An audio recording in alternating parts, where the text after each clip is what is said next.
Vinay, thanks for your time. Really appreciate you taking the time to speak to us here at Sky Sports News. Firstly, can you just explain a bit more about the campaign that you have launched at the club this week?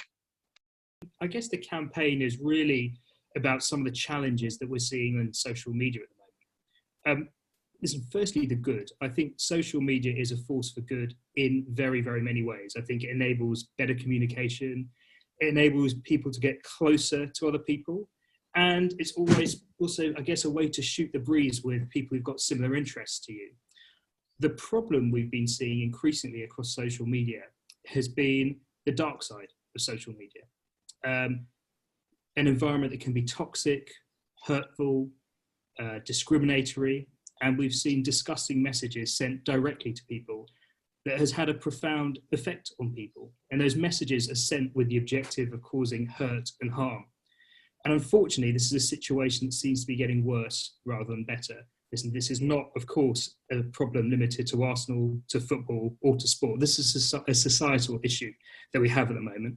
So we wanted to take the opportunity to try and do our part, play our part in helping this problem, and effectively not being an organisation or a football club that is sitting back and waiting for the abuse to happen and then putting out one of those statements that just says how disgusted we are by it. What we wanted to do was to be more proactive about it and play our part in trying to help. And that's what this campaign's been all about. Specifically, what is it that you want the social media companies to do more of? Things I think specifically that we want the social media companies to do more of. The first is make it harder for racist or discriminatory posts to come up in the first place. The second, if those posts come up, if they find a way to get around whatever system we put in place and they come up, for those to be taken off extremely promptly. The third is some form of identity verification around users. So people can't hide behind this cloak of anonymity when they're putting these messages out there. And finally, to proactively cooperate with the authorities, that if we have gone through all those steps and the abuse is still there, to work with the authorities to find these individuals and to take action against them. So those are the four key things that we think would make a really big difference.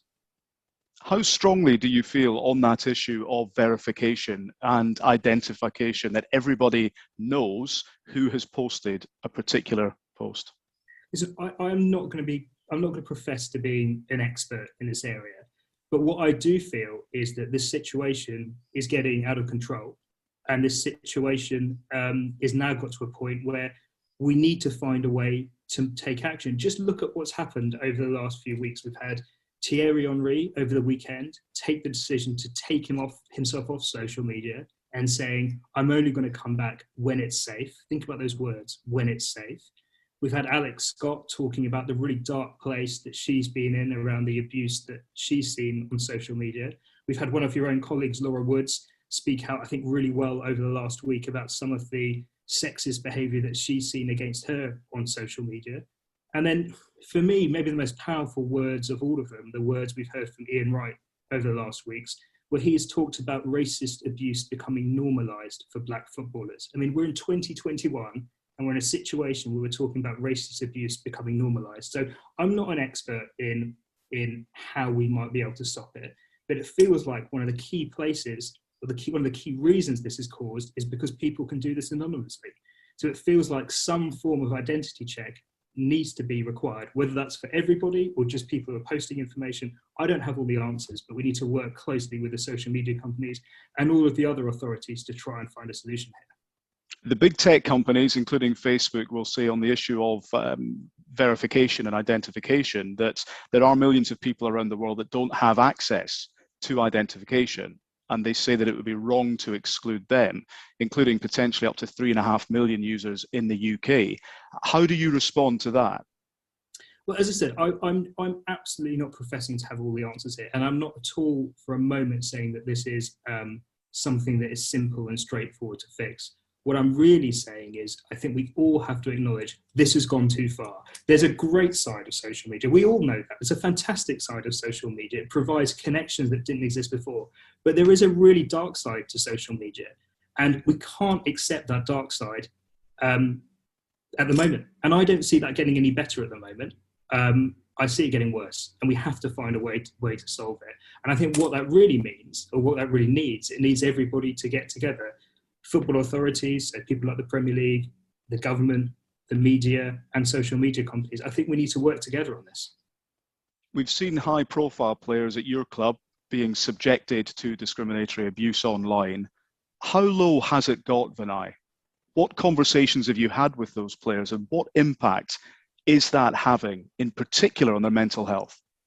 Well, I think the thing I always say about this is, our players in the women's team and the men's team and all the way through the academies, they are human beings just like the rest of us. They have frailties just like the rest of us, and they get affected just like the rest of us. They are human beings.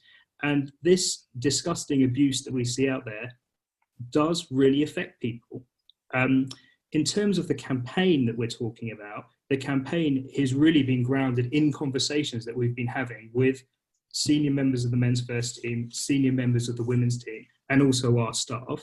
And this campaign is really built from that, to give our players the confidence that, A, if they get abuse on channels, they can come to us, and we have a system and a process to deal with that as efficiently as we can. The second is coaching and educating them on what steps they can make on their own social media platforms to try and protect themselves. But also raising the awareness of this issue amongst our fans, because they have a really powerful voice here as well. A lot of them are users of social media, and they've got a really powerful voice to help as well. So we're trying to get the whole Arsenal community behind us on this project. What did you make of Thierry Henry's decision to come off social media until more is done? How did you feel when you saw him post that statement? Well, I mean, how did I feel when I saw him post that statement? I felt really sad, because I felt it was really sad that it had come to a point where there is, a player of the profile of Thierry and a human being out there who has decided that they don't feel that social media is a safe environment. And they felt like the only way that they could deal with that is to take themselves off that platform. I think people have looked to highlight the issues around online abuse in lots of different ways. People have taken themselves off social media for a while. Thierry has obviously made the decision that he's made. People have had days where they've blacked out their channels. And of course, we've come up with a campaign. There's no one way of doing it. I thought it was sad that Thierry felt like he had to do that, but I also thought it was a really powerful message. And I kind of congratulate him for that. Do you have any plans as a club to speak to Thierry in terms of next steps going forward? Yeah, so we speak to a lot of our players all the time, current players and ex-players, around how we can work together on this issue. As you've seen and as you can sense, there's a real strength of feeling across existing and previous players around this issue. What would you say to those that say you should do the same? When you look at the combined number of following that Arsenal has, both as a club and those players, would you ever consider a complete boycott of social media for a set period of time? Listen, it's a good question. I would say that, nothing's off the table. We have taken the approach that we feel is appropriate, and that's actually to use the power of the following that we have on social media to send what we think is a really powerful message around our campaign. And the campaign is not as you hopefully have seen from reading about it, it's not a press release. It is a series of activities that we are going to be doing, and we're going to continue to highlight those on our channel so people can see what we're doing. So that's the approach we've taken. That doesn't mean that there aren't other approaches available, and I think everybody has to choose their own approach if they're trying to be proactive in the area. But as I said right at the start, this is not an Arsenal issue, a football issue, a sporting issue. This is a societal issue, and we are just one voice in this. And we have chosen to use our voice in this way, and we'd encourage others to think about how they could use the power of their voice in this issue as well. But you would consider a boycott?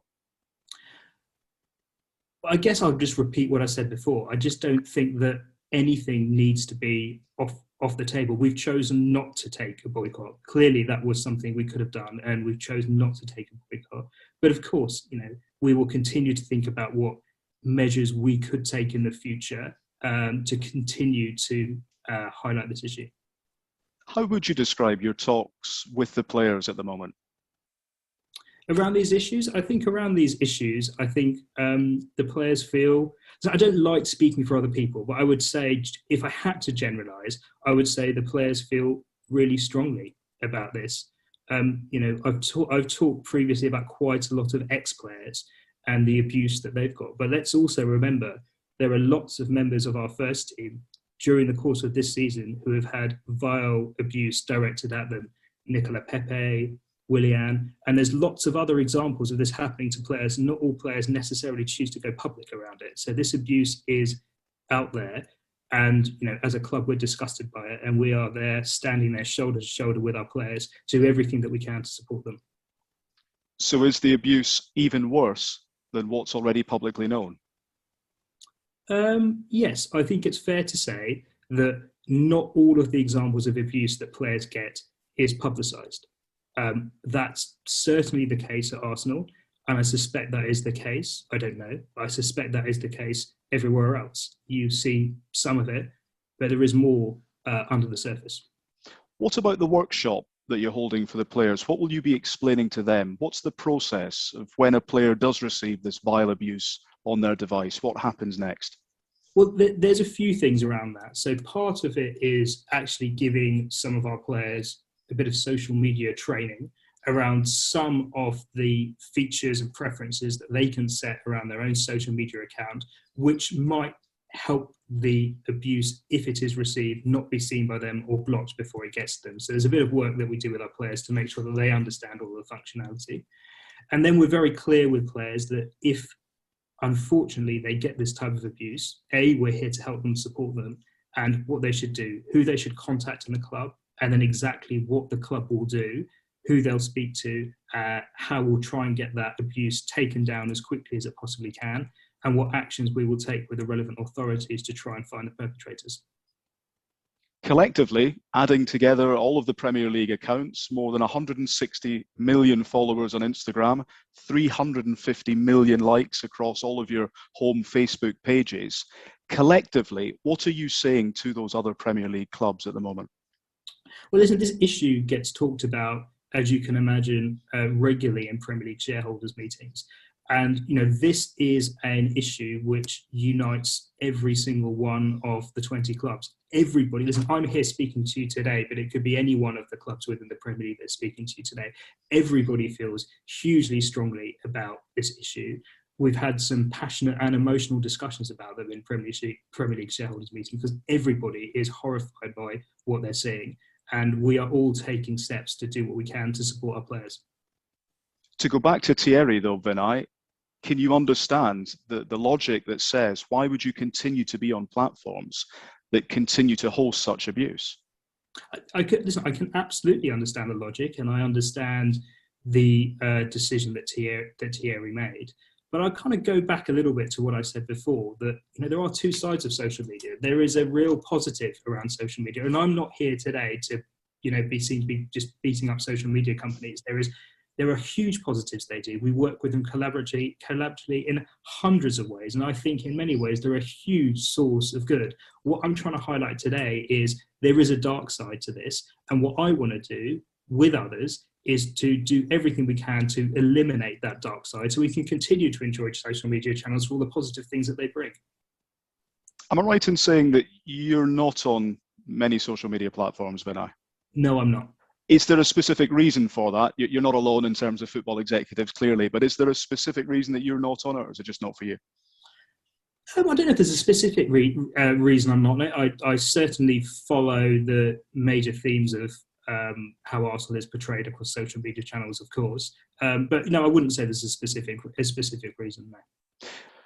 What's your biggest fear? What's your biggest worry about what will happen if more isn't done? Listen, I'm going to steal Ian Wright's words here. My biggest fear is that this type of behaviour becomes normalised. My biggest fear is you will have young black footballers who will just say being abused racially on social media goes with the territory of being a Premier League footballer. And that is unacceptable. And we cannot stand by and allow that to happen. It is 2021 and we need to use this as a wake-up call. How does that make you feel, saying that? But I mean, it's preposterous in some ways that we're having this conversation. The fact that, the fact that we are having a discussion about the fact that it could be becoming normalised that black players are getting racially abused on all of our collective watch. What would you say to the bigger picture issue here? That it's not social media per se that's the issue, it's the user. And what on earth goes on in people's minds that they ever think it is acceptable to post what your staff have faced over the years? It's a very deep and a very difficult question to answer. There is clearly something about the fact that the anonymous nature by which you can interact on social media that is encouraging individuals to post this type of abuse. If it becomes normalised on social media channels, I don't know what happens next. I don't know where else it becomes normalised. Are you hopeful that people will listen? I absolutely am hopeful that people will listen, because I don't think any kind of right-minded, reasonable person would probably disagree with anything that we've both been saying in the discussion that we've been on today. I'm yet to find anybody that says, oh, you know what, I think this kind of abuse is fine, or I don't think it's that big a deal. I think everybody is horrified by it. So because of that, and because I'm an optimistic person, I am hopeful we will find a solution to it, but it's not going to happen by chance, and it's not going to happen by accident. It's only going to happen if we really focus on this issue.